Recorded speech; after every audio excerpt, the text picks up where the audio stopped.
안녕하세요. 저는 인생 대역전에 성공한 50대 자영업자입니다. 식당 잡일로 하루 벌어 하루 먹고 살던 아줌마가 지금은 건물주가 돼 떵떵거리며 살고 있으니 이만하면 대역전이 맞는 거겠죠? 제가 이렇게 성공할 수 있었던 비결은 딱 하나. 바로 시어머니를 잘 만났기 때문인데요.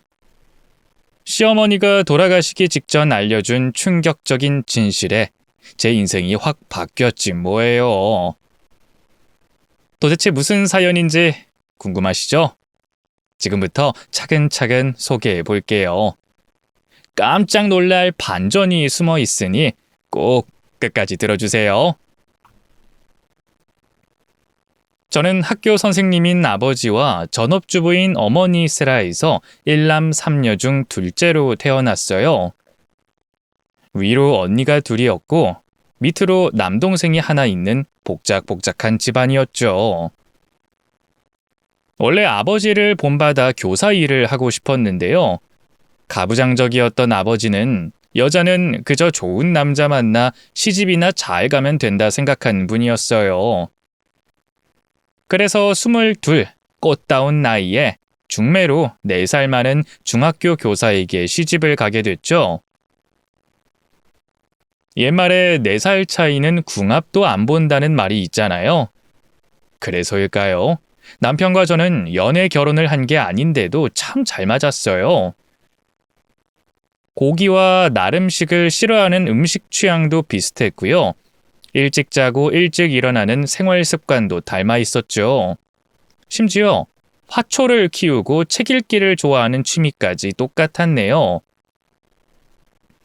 영혼의 단짝 같은 사이니 자연히 싸울 일도 없었어요.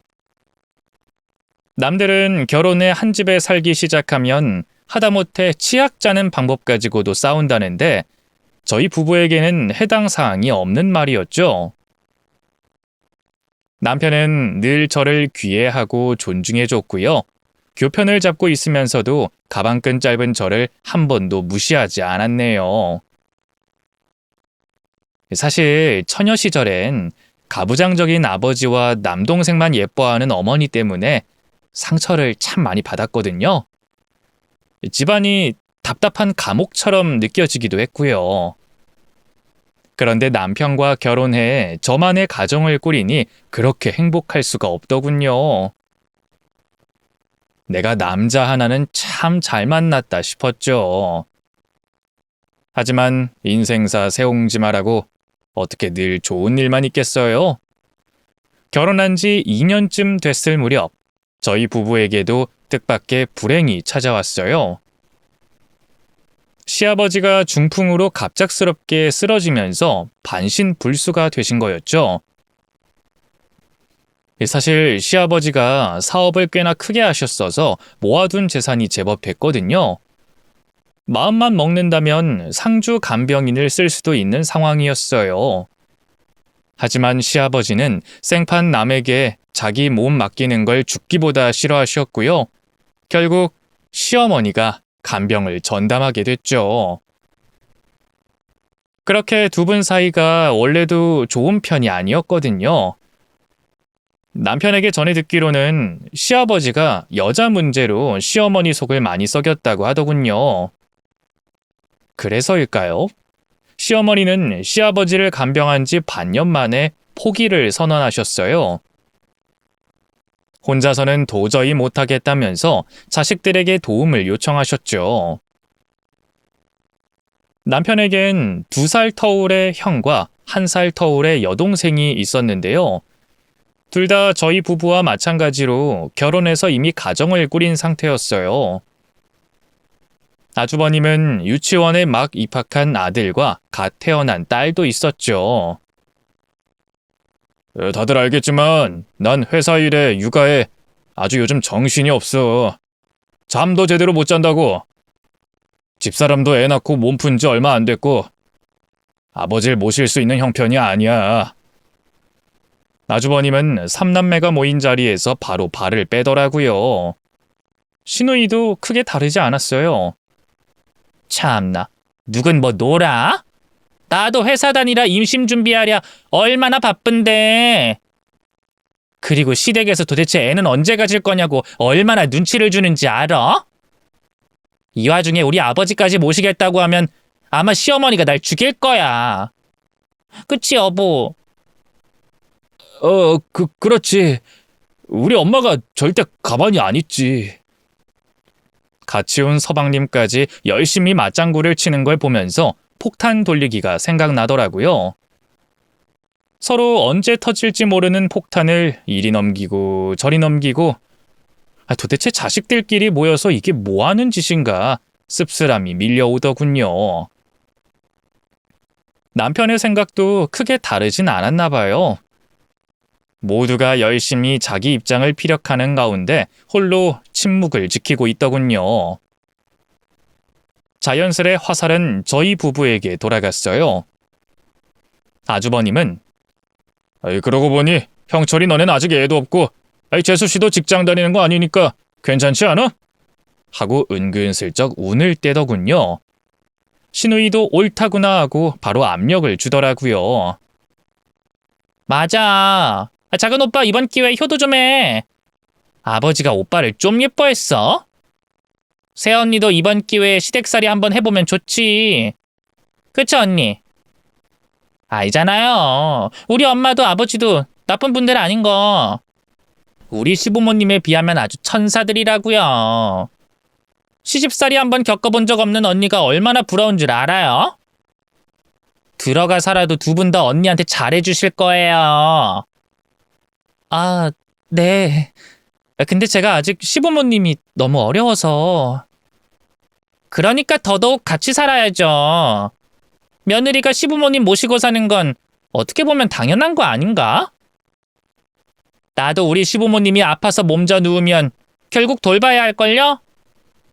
그게 며느리로서의 의무고 숙명이니까 부탁 좀 할게요, 새언니. 우리 아버지 누구라도 모시긴 해야 하잖아요. 신우이는 집요하게 저를 물고 늘어졌어요. 보다 못한 남편이 그만하라면서 중재에 나섰죠. 결국 그날은 이렇다 할 결론이 나지 못하고 흐지부지 흩어지게 됐는데요.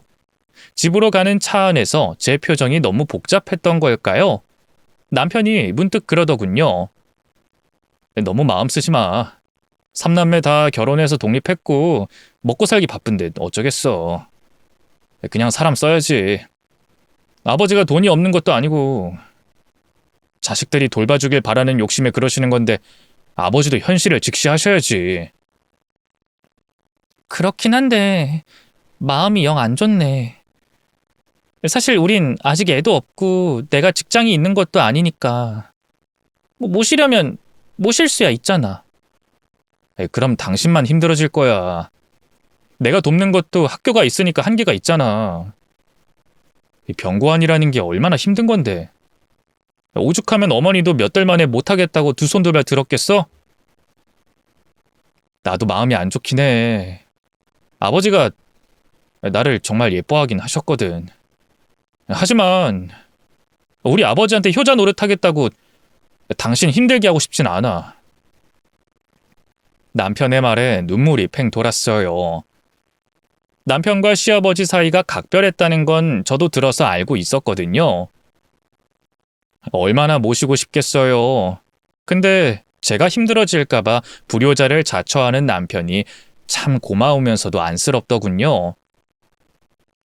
결혼하고 제가 남편에게 받은 게 참 많은데 무엇 하나 돌려준 게 없는 것 같아 미안하기도 했죠.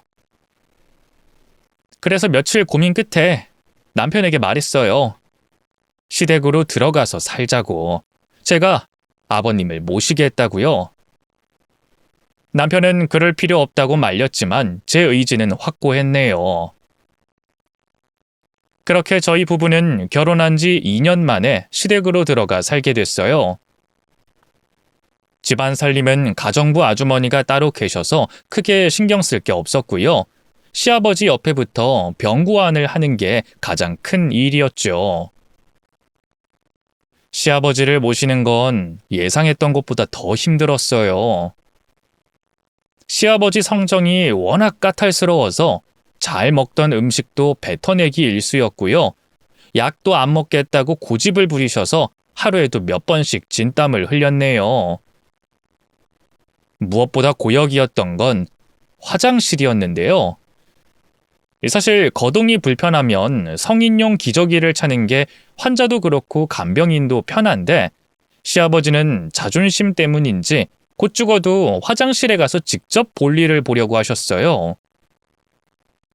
제게 신호를 줄 때마다 시아버지를 부축해 화장실로 가 변기에 직접 앉혀드리고 뒤처리까지 해드려야 했죠. 하루에 적게는 2~3번, 많게는 5~6번까지 그 짓을 하고 나면 기운이 쭉 빠졌네요. 설상가상 저를 괴롭힌 건 시아버지 병간호뿐만이 아니었어요. 사실 시어머니는 결혼 전부터 저를 못마땅해 하셨거든요. 교사인 자기 아들에 비해 제가 너무 딸린다는 이유로 말이죠. 그래도 남편이 제가 마음에 든다고 하니 어찌저찌 결혼은 시켰는데 아무래도 영 마음에 차지를 않았나 봐요. 따로 살 땐 몰라도 한 집에 사니까 자꾸만 이런저런 트집을 잡으시더군요. 게다가 결혼한 지 2년이 넘도록 아이를 못 가지니 툭 하면 그 일로 시비를 거셨는데요. 하루는 제가 시아버지가 주무시는 틈에 잠깐 남편과 제 속옷을 세탁기에 돌리고 있었어요. 아무래도 가정부 아주머니한테 속옷 빨래까지 부탁하기엔 면구스러워서요. 그런데 그 모습을 보시던 시어머니가 갑자기 기겁을 하면서 제게 달려오시더군요. 새아가, 너 지금 뭐 하는 거니? 네? 빨래 좀 돌리려고요. 왜 그러세요? 너 지금까지 형철이 속옷을 그냥 세탁기에 돌렸단 말이야? 이런 일반 세제가 얼마나 남자 몸에 안 좋은 줄 아니? 거기에 직접 닿는 건데, 세상에! 이러니 여자가 아이 소식이 없지? 시어머니 말이 참 황당하게만 느껴졌어요. 세상에 얼마나 많은 사람들이 속옷을 그냥 세탁기에 돌리는데 아무리 옛날 분이라지만 좀 너무하다 싶더라고요. 요즘은 다들 이렇게 해요, 어머님. 세제도 검사 다 하고 나온 거라 안전하고요. 그걸 믿니? 장사치들이 물건 팔기 위해서라면 뭔들 입을 못 털까? 당연히 다 안전하다고 말하지. 나도 다른 건 몰라도 너희 시아버지 속옷은 하나하나 다 손빨래 했었어. 그러니까 삼남매 쑥쑥 잘 만났고 키운 거 아니겠어? 기말할 거 없고 당장 형철이 속옷은 빼서 따로 빨래해. 여사님한테 물어보면 수제 빨래 비누 어디 있는지 알려주실 거야. 그치만 곧 아버님 일어나실 시간이라. 아니, 너 왜 자꾸 내 말에 토를 다니? 시애미 말이 말 같지가 않아? 시집 와서 여즉 애 하나를 못 낳고 있으면 나 같으면 고개도 못 들고 다니겠구만. 뭐가 이렇게 당당해? 시어머니의 면박에 결국 저는 세탁기에 들어있던 남편 빨래를 도로 끄집어냈어요. 그리고 화장실에 쭈그리고 앉아 손으로 직접 빨기 시작했죠. 시어머니는 바로 옆에서 가자미 눈을 한 채로 지켜봤고요. 혹시라도 비눗물이 남아있으면 안 된다고 찬물에 10번도 더 헹구게 하셨네요. 아니나 다를까 중간에 시아버지가 일어나셔서 저를 찾으셨는데요. 시어머니에게 대신 시아버지 식사 좀 챙겨달라 부탁했지만 어림도 없었어요.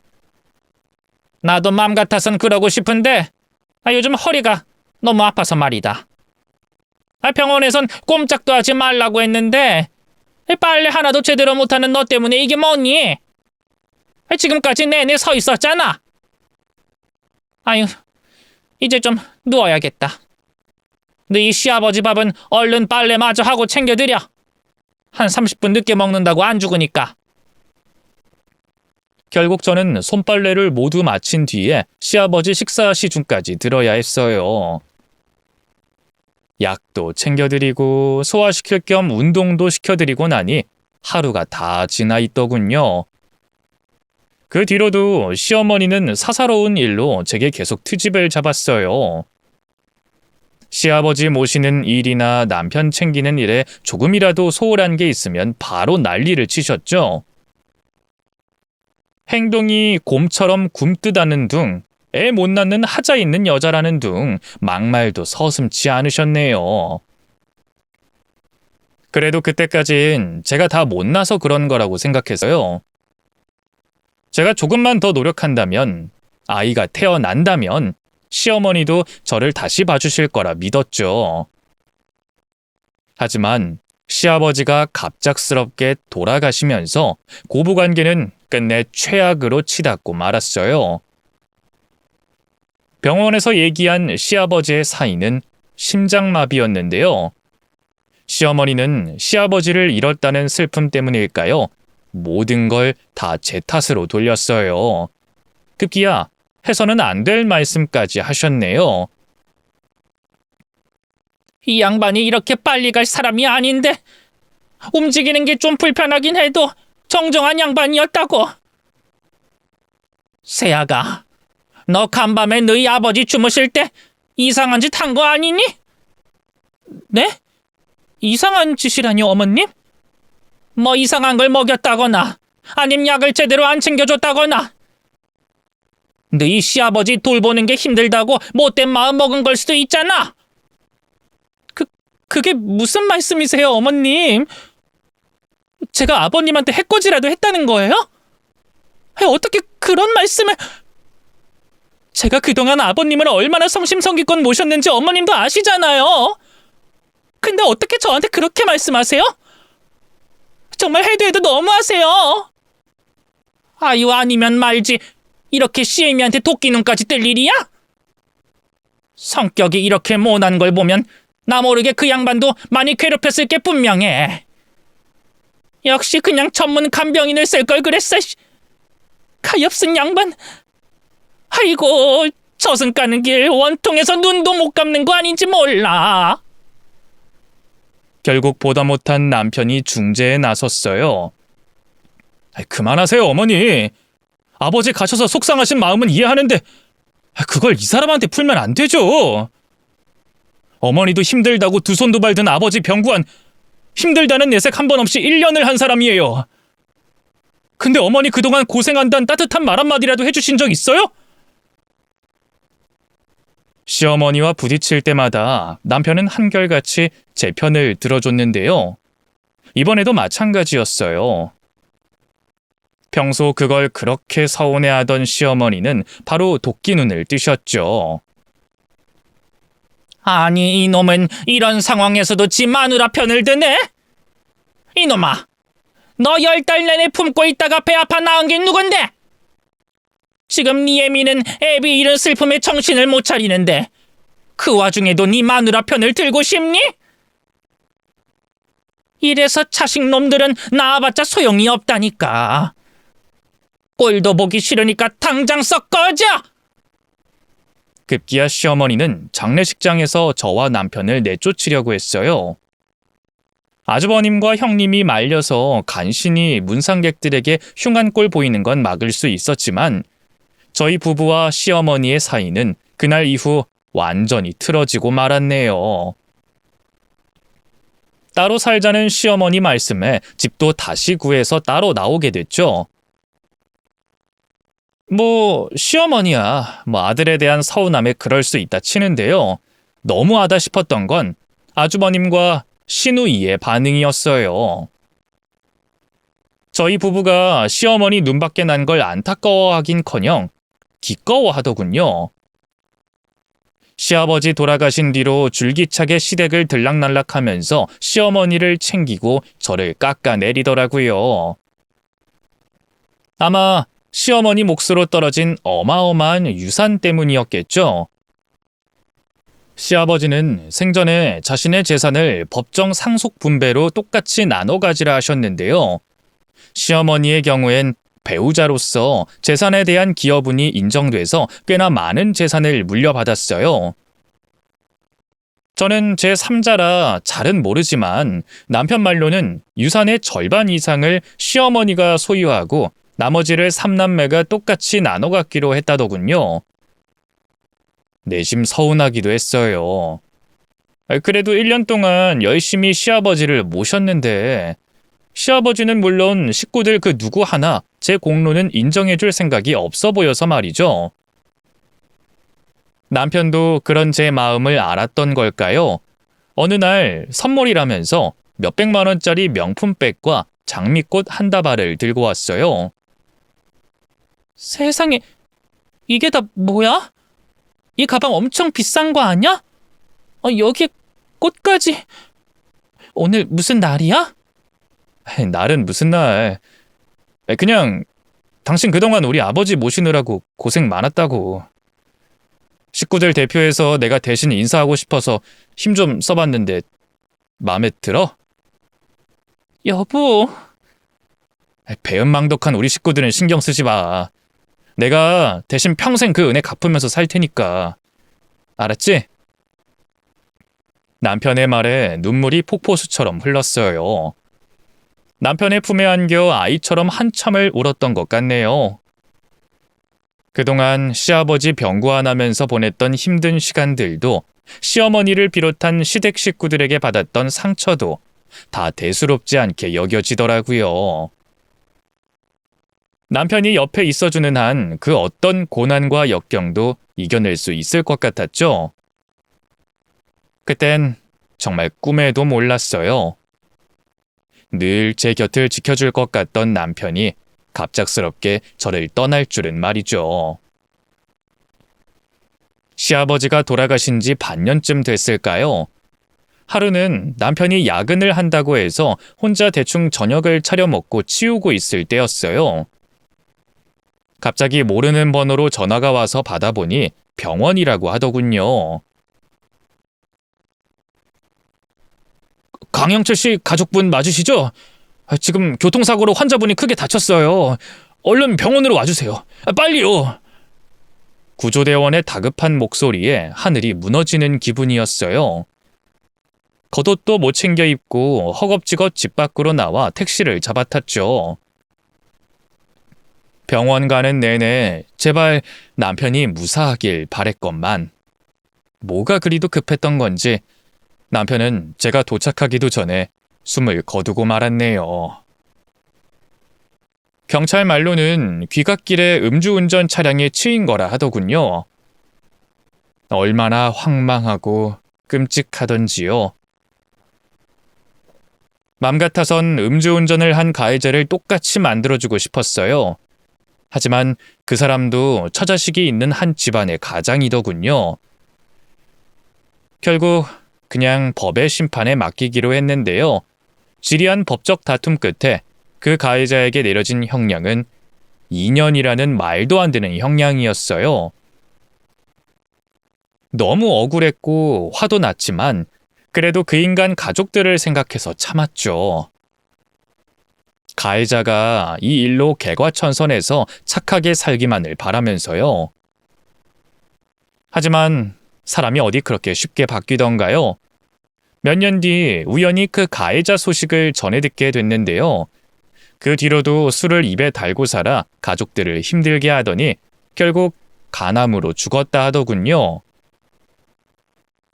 이제라도 심판을 받은 거라 해야 할지, 자업자득이라 해야 할지, 통쾌한 한편으로 씁쓸한 마음이 들기도 했네요. 그래도 남편의 억울함이 이걸로 조금이나마 풀리길 바랬어요. 어쨌든 남편이 그렇게 황망하게 제 곁을 떠난 뒤로 제 인생은 완전히 무너졌어요. 남편의 사망 소식을 전해들은 시어머니는 저를 거의 죽일 것처럼 때리셨어요. 너 인연. 네가 우리 집에 들어온 뒤로 재수가 온부터도 유분수지. 하나뿐인 내 남편 그렇게 보낸 것도 모자라서 이제 우리 아들까지 보내버려? 너 도대체 뭐야? 뭔데 내 남편에 이어 아들까지 잡아먹은 거냐고? 이 망할 년. 죽어. 죽어! 어머님, 이러지 마세요. 저도 너무 힘들어요. 뭐? 힘들어? 네가 힘들긴 뭐가 힘들어? 이 뻔뻔한 년.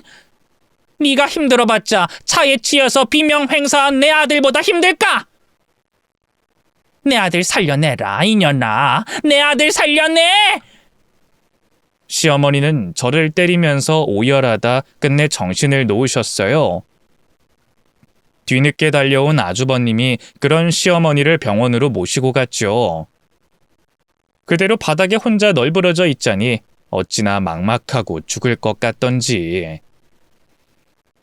하지만 시댁의 횡포는 거기서 끝이 아니었어요. 남편의 장례를 다 치르고 일주일쯤 흘렀을까요? 시누이와 아주버님이 따로 저를 부르더군요. 할 말이 있다면서요. 뭔가 쎄하다 싶었는데 역시나 제 예감은 틀리지 않았어요. 저희 집까지 찾아온 두 사람은 한참을 서로 눈치만 보는가 싶더니 아주버님이 먼저 운을 떼더군요. 아이, 재수씨, 내 말 기분 나쁘게 생각하지 말고 들어요. 사실 형철이가 그 애들 가르치면서 뭐 대단히 성공한 것도 아니고 그놈 재산 대부분이 다 아버지가 물려주신 거잖아요. 그래서요? 그건 아주버님과 아가씨도 마찬가지잖아요. 그게 뭐 문제가 되나요? 형철이가 살아 있었으면 문제가 안 되죠. 근데 아니잖아요. 사실 재수 씨는 우리 집안하고 피 한 방울 안 섞인 남남이고 따로 우리 강씨 가문 후계자를 낳아준 것도 아닌데 그 많은 재산을 생판 남인 재수 씨가 다 가진다는 게 말이 안 되잖아요. 역시나 제 예상대로 두 사람은 남편의 유산을 탐내서 찾아온 거였어요. 잠자코 있던 시누이도 얼른 말을 보태더군요. 너무 서운하게 생각하지 말아요, 새언니. 입장 바꿔서 생각해보면 언니도 좀 그럴걸요? 언니가 뭐 애를 낳은 것도 아니고 재산에 뭐 하나 기여한 것도 없잖아요. 애초에 우리 집안 돈이었으니까 돌려주는 게 맞지 않겠어요? 지금 엄마도 당장 그 돈 찾아오라고 난리예요, 아주. 시어머니 얘기를 들으니 갑자기 토악질이 치밀어 올랐어요. 남편 잡아먹은 년이라고 저를 흠씬 두들겨 패던 게 생각나서 말이죠. 그때도 누구 하나 나서서 도와주는 사람이 없었더랬죠. 하나뿐인 남편이 떠나고 나니 사무치게 느껴지더라고요. 세상에 저 혼자뿐이라는 게 말이죠. 더는 시댁 식구들이 환멸나서 상대할 수가 없더라고요. 알겠으니까 그만 돌아가 주세요. 다들 돈독이 오를 대로 오른 것 같은데 그깟 돈 저는 하나도 욕심 안 나요. 뾰족한 제 말에 아주버님이 기분이 상했는지 인상을 찌푸리더군요. 재수씨, 돈독이 오를 대로 올랐다니 그 말은 좀... 왜요? 제가 틀린 말 했나요? 남편 일은 저한테 위로 한마디 없이 다짜고짜 유산 얘기부터 꺼내놓고 두 분 다 슬프긴 하신 거예요? 형제가 음주운전 차량에 치여서 그렇게 허망하게 가버렸는데 어쩜 이 와중에도 그저 돈. 됐으니까 이만 돌아가 주세요. 돈은 다 돌려드릴게요. 그러니까 다신 찾아오지 마세요. 저는 그렇게 시누이와 아주버님을 내쫓다시피 돌려보냈어요. 그리고 남편 앞으로 되어 있던 유산, 그중에 시아버지한테 물려받은 몫은 전부 다 뱉어냈죠. 그러고 나니 남는 건 약간의 현금과 집 전세금뿐이었네요. 남편이 죽자마자 바로 냉혹한 현실과 마주하게 된 거였죠. 어떻게든 먹고 살기 위해 일을 구해야 했어요. 하지만 그동안 사회생활 한 번 안 하고 집에서 살림만 했던 제가 할 수 있는 일은 많지 않았네요. 회사들에 아무리 이력서를 넣어도 연락이 오는 곳은 단 한 군데도 없었죠. 급한 대로 고깃집에서 불판을 닦고 설거지하는 일을 시작했어요. 월급도 적고 노동 강도는 셌지만 이것저것 가릴 처지가 아니었죠. 그리고 차라리 몸이 힘든 게 나았어요. 그럼 남편에 대한 그리움을 조금이나마 잊을 수 있었거든요. 일이 없는 날이면 제가 하는 거라곤 방 안에 틀어박혀 남편 사진을 꺼내보며 펑펑 우는 것뿐이었으니까요. 남편을 잃고 나니 알겠더라고요. 제가 남편을 얼마나 사랑했었는지 말이죠. 잠깐이지만 남편 뒤를 따라가고 싶다는 어리석은 생각도 했었네요. 그래도 시간이 약이라고 1년, 2년, 3년. 해가 바뀔 때마다 남편을 잃은 상실감과 고통도 조금씩 줄어들었어요. 그쯤에 일하던 가게도 고깃집에서 분식집으로 옮겼는데요. 사장님이 제 요리 솜씨를 좋게 보셔서 아예 주방 실장으로 일하게 됐지 뭐예요. 월급도 전보다 많이 올랐고요. 무엇보다 손님들이 제 음식을 맛있게 먹는 걸 보면서 참 뿌듯했네요. 그때 남편이 죽고 처음으로 꿈이 생겼어요. 제 이름을 건 가게를 갖고 싶다는 거였죠. 하지만 현실적으로는 어림도 없는 소리였어요. 그쯤 저는 있던 돈도 생활고로 다 써버리고요. 집도 전세 빌라에서 작은 월세방으로 옮겨 하루하루 힘겹게 살아가고 있던 처지였으니까요. 이때때로 시댁 식구들에게 그냥 줘버린 남편 유산이 생각나 아쉽기도 했는데요. 어차피 내 몫이 아니었다 생각하고 다 잊으려 했네요. 그러던 어느 날이었어요. 분식집에서 일하던 중에 모르는 번호로 연락이 왔는데요. 받아보니 남편의 먼 친척 아주머니였어요. 명절에 얼굴만 한두 번 본 게 전부였던 이름도 가물가물한 분이었죠. 어쩐 일로 전화하셨냐 물으니 뜻밖의 대답이 돌아오더군요. 아유, 내가 어지간하면 연락 안 하려고 했는데, 그래도 자네도 알아야 할 것 같아서 말이지. 네? 뭘요? 자네 요즘 향숙이랑은 아예 연락 안 하고 살지? 향숙이 지금 요양원에 있는 건 알아? 네? 어머님이 요양원에 계시다고요? 아유, 그래. 갑자기 치매가 오는 바람에 진철이도 영숙이도 못 모시겠다고 해서 결국 요양원 들어갔어. 정말 얼마나 놀랐는지 몰라요. 제 기억 속의 시어머니는 늘 정정하셨기에 지금까지도 대궐같이 커다란 그 집에서 잘 먹고 잘 살고 계실 거라 생각했거든요. 그런데 충격적인 소식은 거기서 끝이 아니었어요. 내가 향숙이랑 꾸준히 연락하고 있거든. 근데 향숙이 거기서 잘 못 지내는 눈치야. 나오고 싶어 하는 것 같은데 진철이랑 영숙이는 한 번도 들여다보지도 않고 지네 엄마 재산 쏙 빼먹더니만 볼장 다 봤다 이것이 뭐. 아유, 괘씸한 것들. 아주머니는 한동안 아주버님과 시누이 욕을 하다가 전화를 끊었어요. 부랴부랴 다시 일을 시작하는데 아무래도 이 마음 한구석이 찝찝하더군요. 저를 못살게 괴롭혔던 시어머니지만 그래도 남편의 하나뿐인 어머니인데 그런 분이 요양원에서 치매로 죽어간다는 게 영 기분이 좀 그렇더라고요. 고민 끝에 저는 다시 아주머니에게 연락해 시어머니가 계신 요양원 이름과 연락처를 받았어요. 그리고 가게 쉬는 날 큰맘 먹고 요양원에 직접 찾아갔죠. 시어머니는 치매로 정신이 오락가락 하신다고 들었는데요. 아니나 다를까 저를 봐도 영 알아보질 못하시더군요.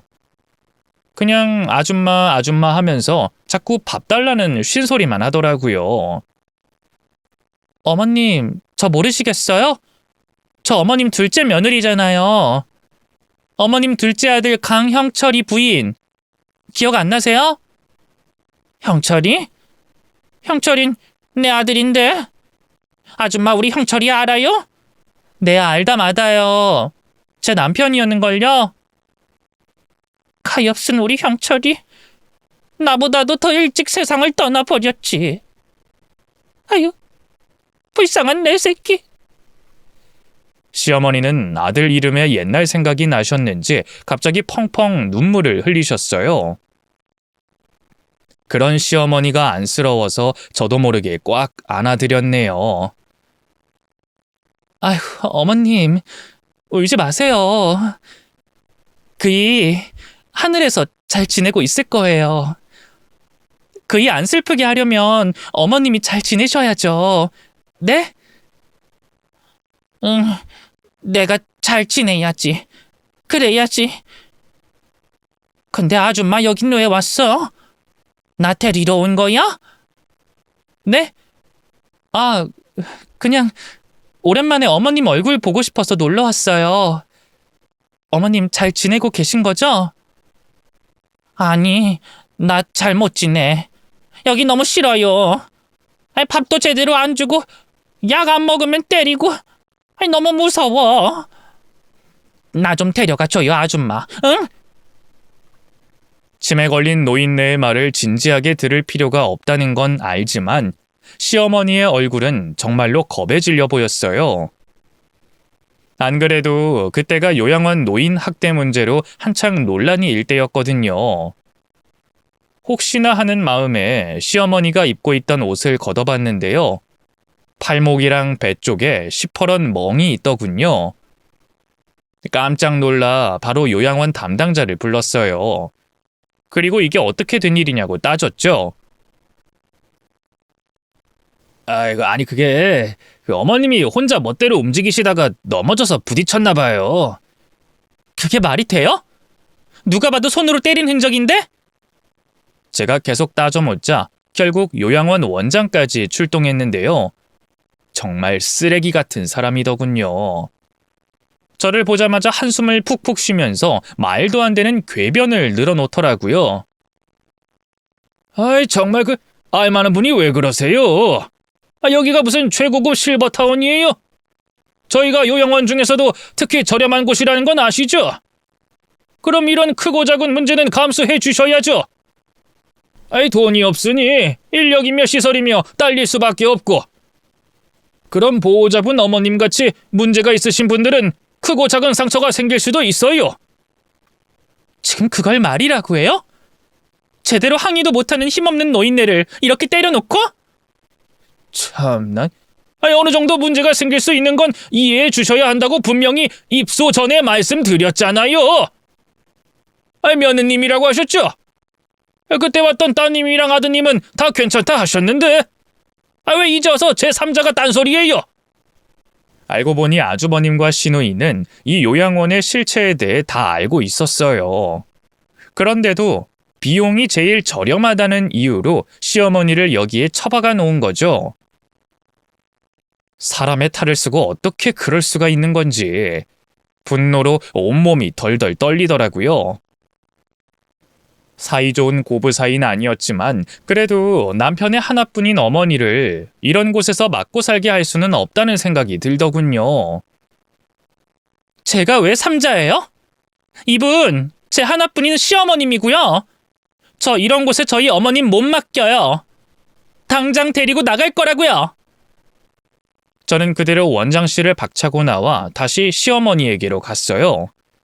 그리고 당장 짐을 챙겨 시어머니를 데리고 나왔죠. 요양원 관계자들은 마음대로 하라는 듯이 신경도 쓰지 않았고요.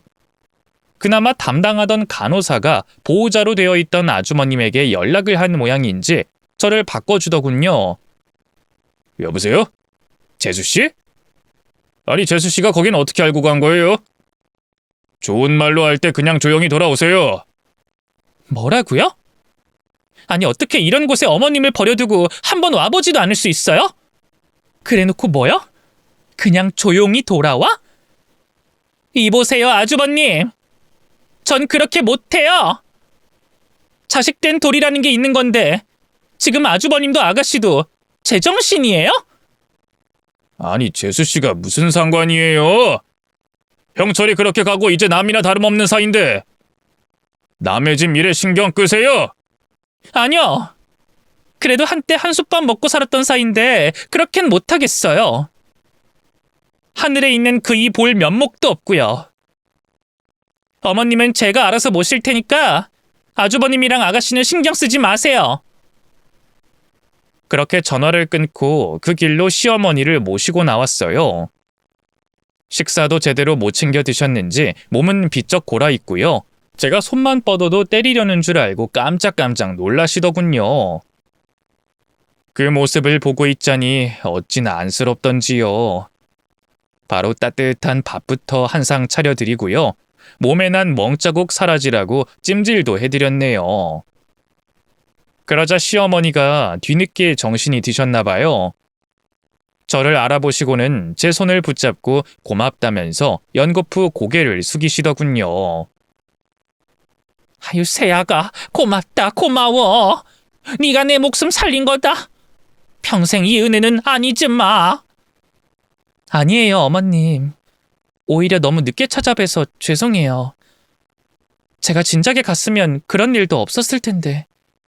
아니다, 아니야. 이제라도 이렇게 와줘서 정말 너무 고마워.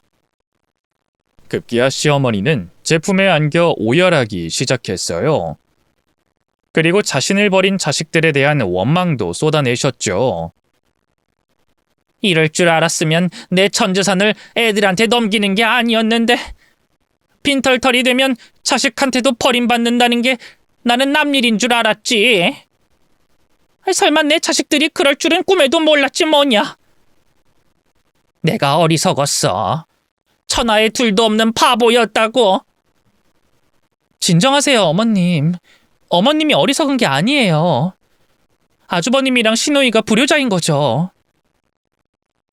그렇게 시어머니를 얼마나 다독였을까요? 울다 지친 시어머니는 이윽고 잠에 빠져들었고요. 그렇게 고부간의 첫날 밤이 흘러갔습니다. 그날 이후 저는 정성껏 시어머니를 돌보기 시작했어요. 어머님이 경증 치매긴 해도 아무래도 혼자 두는 게 불안해서 결국 분식집도 그만둬야 했죠.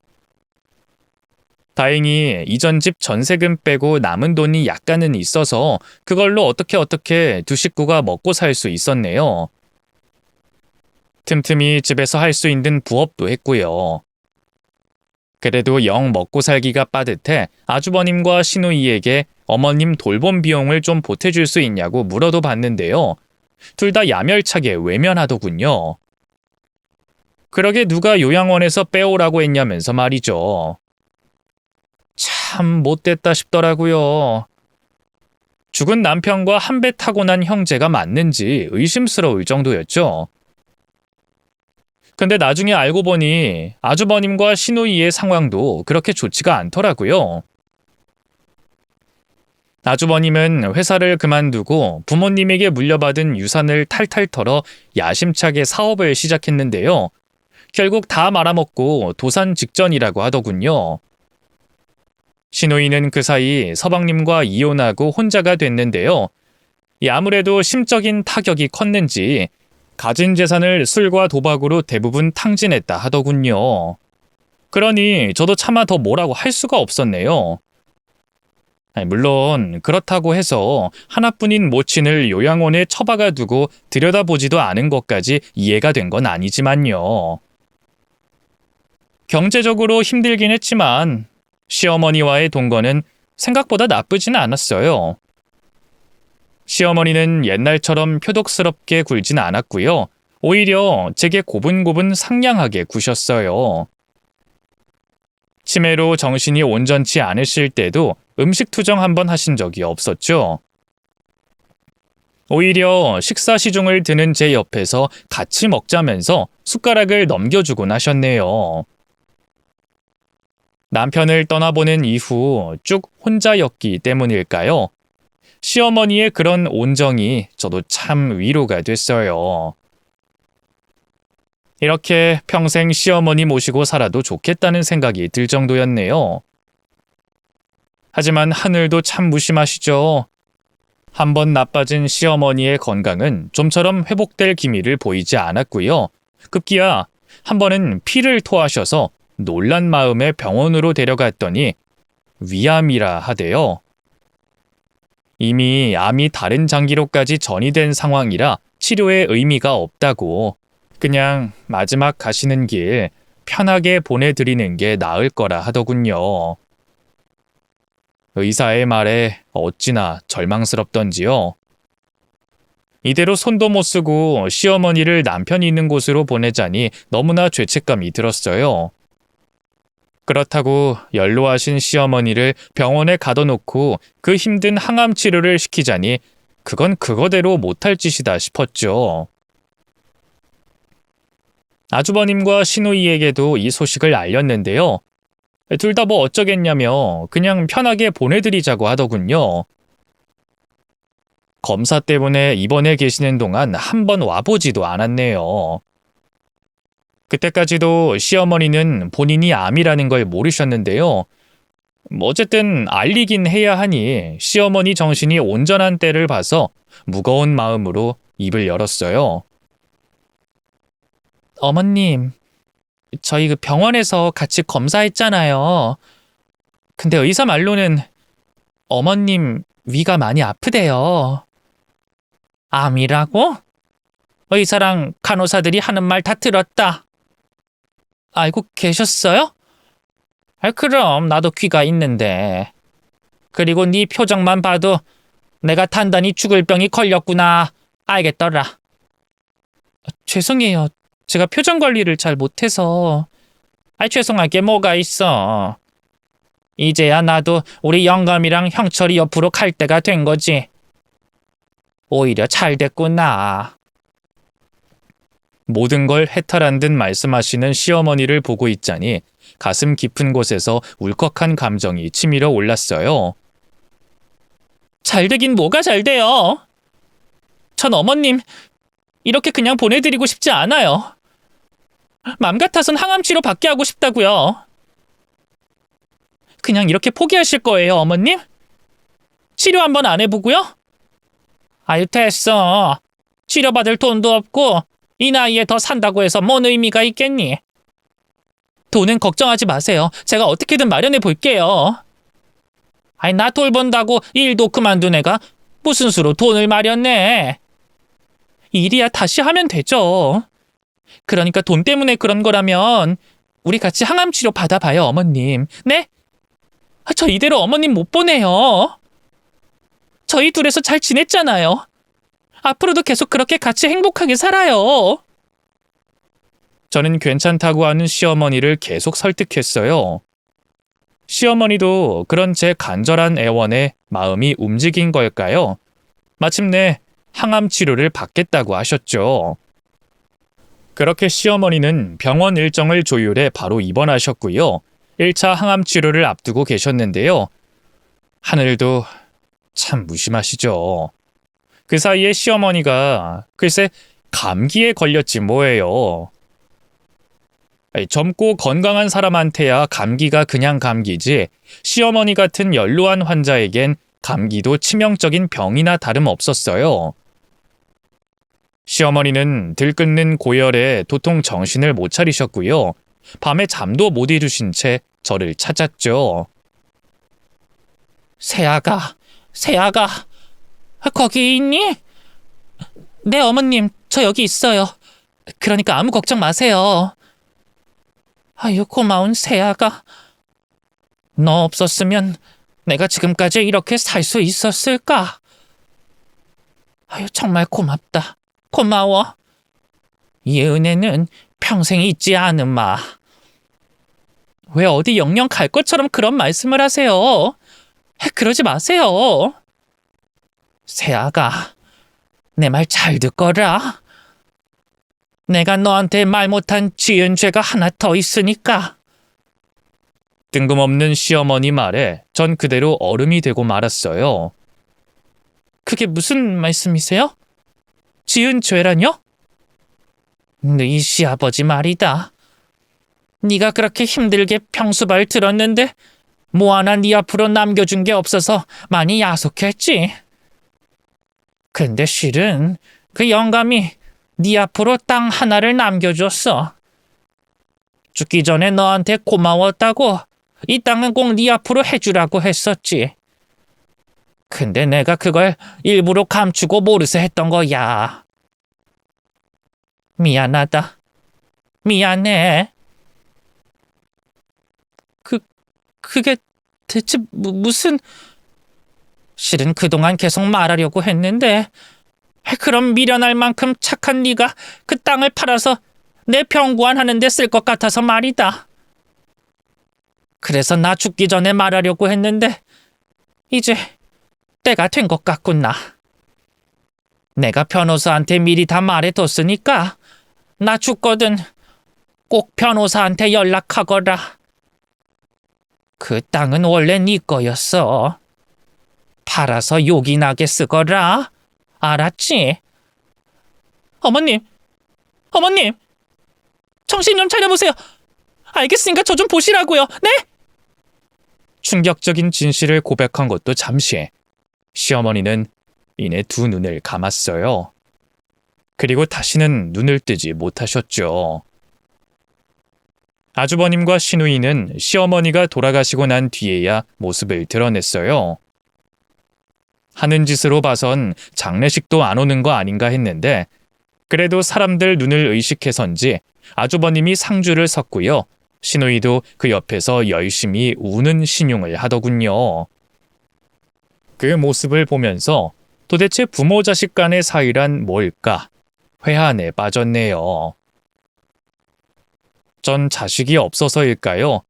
도통 이해가 되지 않더라고요.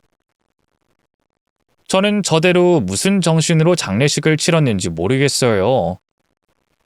시어머니를 떠나보내고 저는 한동안 집에 틀어박혀 그 누구도 만나지 않은 채 두문불출했죠. 그렇게 한 달쯤 지났을까요? 모르는 번호로 전화가 와서 받아보니 변호사라고 하더군요. 그제야 시어머니가 돌아가시기 직전에 했던 말이 생각이 나더라고요. 변호사는 시아버지가 제 앞으로 물려준 땅이 있었다고 시인했고요. 그걸 시어머니가 계속 갖고 있다가 이제야 돌려주게 됐다며 미안해했어요. 알고 보니 시어머니께서 저 모르게 변호사를 만나 사전에 명의까지 돌려줬더군요. 제 인감이며 신분증을 가져다 저 모르게 그런 짓을 하셨는데 저는 아무것도 몰랐지 뭐예요. 놀라운 일은 그뿐만이 아니었어요. 제가 물려받은 땅이 원래는 넓기만 넓을 뿐 값어치가 5억 원도 안 되는 곳이었는데요. 몇 년째 개발 호재가 더해져 땅값이 서너 배로 폭등했지 뭐예요. 그런데 시댁 식구들이 뒤늦게 시어머니가 제게 물려주신 땅에 대해 알게 됐나 봐요. 어느 날 갑자기 시누이에게 전화가 와선 도둑년이라고 당장 돈 내놓으라고 난리를 치더군요. 급기야 시누이와 아주버님이 저희 집에 쳐들어오기까지 했어요. 그때 저는 다시 식당 일을 하고 있던 때라 출근해야 한다고 사정했지만 둘 다 들은 채도 않더군요. 아주버님은 다짜고짜 그렇게 출근이 급하면 당장 우리 어머니 돈부터 도해내요! 최수 씨 그렇게 안 받는데 진짜 어떻게 남의 재산을 도둑질할 수가 있어? 하고 화를 내더군요. 시누이도 옆에서 옳다구나 맞장구 치고 말이죠. 갑자기 찾아와선 사람을 도둑 취급하다니 얼마나 기가 막혔는지 몰라요. 아니 제가 언제 도둑질을 했다고 그래요? 그 돈이요. 어머님이 저한테 고맙다면서 물려주신 거예요. 어머님 치매 오시고 편찮아지셨을 때 아주버님이랑 아가씨 어떻게 했는데요? 감옥이나 다름없는 요양원에 버려두고 한 번도 들여다보지도 않았잖아요. 제가 어머님이 그 요양원에서 너무 힘들어하신다, 폭행도 당하시는 것 같다 말씀드렸을 때도 들은 척도 안 했죠? 암 걸린 거 알았을 땐 또 어떻고요? 이 핑계 저 핑계 대면서 자식된 도리를 저버리려고 했잖아요. 오죽했으면 그이 죽고 남남이나 다름없던 제가 모셔와서 지금까지 보살폈겠어요? 제 말에 아주머님과 시누이 둘 다 아무 말도 하지 못했어요. 자기들이 한 짓이 있으니 그럴 만도 했죠. 하지만 돈 앞에서 사람은 얼마나 뻔뻔해지던지요. 시누이가 금세 핏줄이 어쩌고 저쩌고 하면서 반박을 하더군요. 그래요. 새언니 고생한 거 나도 인정해요. 자식들이 못하던 우리 엄마 병구안 대신해줘서 고맙다고요. 하지만 그 땅 팔면 못해도 20억은 남겠던데 그걸 병구안 값으로 다 갖는 건 너무 심하잖아요. 따지고 보면 우리 부모님 재산이고 우리 부모님 친자식은 저희라고요. 그러니까 한 1억 정도만 받고 물러나세요. 이것도 진짜 많이 봐드린 거예요. 1억을 주면서 선심 쓰는 꼴이라니. 정말 웃기지도 않더라고요. 본인들은 시아버지의 수십억에 달하는 그 많은 유산을 다 헤쳐먹고 말이죠. 아니, 3분의 1로 나누는 것도 아니고 1억이요? 아버님도 어머님도 돌아가실 때까지 돌본 건 전데 그게 고맙다고 땅을 주신 건데 왜 아가씨랑 아주버님이 이래라 저래라 하나요? 변호사 선생님한테 이미 법적으로 아무 문제 없다는 자문 받았어요. 오히려 일전에 빼앗긴 우리 그이 유산도 제가 유류분 소송 걸면 받을 수 있다던데요. 그런 것까진 안 할 테니까 좋은 말로 할 때 돌아가세요. 빼앗긴 남편의 유산을 언급하자 아주버님과 시누이가 흠칫했어요. 둘이서 시선을 교환하면서 어쩔 줄 몰라 하더군요. 파렴치한 두 사람을 내버려 두고 그냥 집에서 나가려는데 아주버님이 뒤통수에 대고 한마디 던지더군요. 재수씨 그렇게 안 봤는데 진짜 무서운 사람이네요. 돈독이 아주 제대로 올랐어. 하긴 영철이 그놈도 겉으론 선비인 척해도 돈 욕심이 장난이 아니었지. 재수씨도 알았어요? 영철이 그놈이 아버지 돌아가셨을 때 재수씨가 아버지를 돌봤네 뭐네 하면서 장남인 나랑 똑같이 유산 물려받겠다고 덤빈 거 아주 형한테 주먹질까지 하면서 덤비더라니까. 저는 몰랐던 얘기였어요. 하지만 남편이 그렇게 행동한 이유를 바로 알겠더군요. 돈 욕심 때문이 아니었어요. 그나마 있던 재산도 대부분 교육단체에 기부하려고 했던 사람이니까요. 남편이 그렇게 행동했던 건 다름 아닌 저 때문이었죠. 제가 시아버지 돌봤던 고생과 노력을 돈으로나마 보상해주고 싶었던 거예요. 그런 남편의 마음도 모르고 폄하하려는 아주버님이 너무 화가 났어요. 아가씨도 제 행동에 약이 오를 대로 올랐는지 기억난다면서 마구 맞장구를 치더군요. 아유, 맞아. 아주 부창부수라고 부부 둘이 주제도 모르고 돈 밝히는 게 아주 똑같네. 징글맞다, 징글맞아. 저는 참을 수가 없더라고요. 저는 몰라도 이미 고인이 된 남편까지 모욕하는 건 너무 선 넘은 거잖아요. 저는 그대로 주방으로 달려갔어요. 그리고 굵은 소금을 꺼내 그 인간들에게 마구 뿌려대고요. 그것도 모자라서 개수대에 찬물을 잔뜩 받아 물벼락을 때렸죠. 아니 재수씨 뭐 하는 거예요? 미쳤어요? 그래요, 나 미쳤어요. 그러니까 더 큰일 당하기 싫으면 당장 내 집에서 나가요. 얼른! 이런다고 우리가 그 땅을 포기할 것 같아요? 애초에 우리 아버지 땅이었잖아요. 욕심 그만 부리고 내놔요. 지금 욕심을 부리는 게 누군데? 분노한 저는 주방에서 홍두깨를 꺼냈어요. 그리고 시누이와 아주버님을 향해 마구 휘둘렀죠. 그러자 둘 다 겁을 잔뜩 집어먹고는 꽁지가 빠져라 도망가더군요. 그 모습을 보고 있자니 어찌나 통쾌하던지요. 그 뒤로도 아주버님과 시누이는 포기하지 않았어요. 끊임없이 연락을 해대고 집으로 찾아오는 통에 결국 핸드폰을 바꿨고요. 밤중에 아무도 모르게 이사도 갔죠. 그러자 그때부턴 법적으로 소송을 걸려고 하더군요. 하지만 변호사 선생님의 조언대로 제가 그 땅을 물려받는 데는 아무런 문제가 없었어요. 오히려 유류분 소송을 걸어서 그 인간들에게 남편 유산을 뱉어내게 했네요.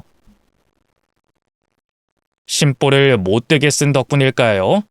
아주버님은 사업을 말아먹은 뒤 형님에게 이혼당하고 여직 혼자고요. 중간에 주식에 손을 대는 바람에 사채비까지 생겨 도망자 신세로 전락했어요. 신우이도 여전히 도박과 술에 푹 빠져 사람 구실을 못하고 산다더군요. 돌아가신 남편과 시부모님을 생각하면 참 죄송하고 면구스럽지만 그래도 남보다 못한 사이가 됐으니 더는 신경 쓰지 않으려고요. 반면 저는 누구보다 잘 살고 있어요. 시어머니가 물려주신 땅은 처분해서 부동산에 투자했고요. 그게 대박이 나면서 저는 돈이 아쉽지 않은 인생을 살게 됐어요. 제 오랜 꿈이었던 제 이름을 건 식당도 하나 운영 중이에요. 그래도 손맛이 없진 않은지 제법 찾아주시는 분들이 많답니다. 주변에선 이제라도 얼른 좋은 남자 만나서 재혼하라는데 아직까지는 제 마음속에 남편과 시어머니의 그림자가 너무 크게 남아 있어서일까요? 누구를 만나든 별 감흥이 없네요. 사실 뭐 하나 아쉬울 거 없는 인생인데 남자를 굳이 만날 필요가 있을까 싶기도 해요. 물론 때때로 외롭긴 하죠. 같이 어울리던 친구들도 요즘은 손주 봐야 한다, 남편 뒤치다꺼리 해야 한다 바쁘거든요. 사실 지금은 좋은 감정을 가지고 만나는 분이 있긴 한데요. 이분은 살림을 합치고 싶은 눈치인데 저는 아직까진 확신이 없네요. 젊은 애들처럼 연애만 하고 싶다 생각하면 너무 철이 없는 걸까요? 썰밤 구독자님들의 의견이 궁금하네요. 댓글 달아주시면 하나도 빠짐없이 다 읽어볼게요. 긴 얘기 들어주셔서 감사합니다. 모두 건강하세요.